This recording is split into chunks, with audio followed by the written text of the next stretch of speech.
когато родителите забележат нещо нетипично в детето, едно забавяне в говора или едно твърде агресивно поведение в градината или в училище, те да се обърнат към специалиста, да не казват, че те са били така или в тяхната фамилия проговарят бавно. Дори да имат минимално съмнение или някакво притеснение относно детето, неговото говорно развитие, когнитивно развитие, просто да потърсят специалист, който ще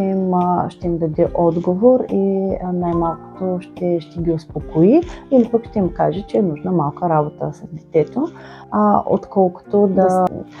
се съветват с приятелки, които да им казват, моето ще говори на 3, е спокойно, моето на 4 и така нататък. Хубаво е своевременно да потърсим подкрепа от специалист, който да работи с детето и то да бъде подкрепено.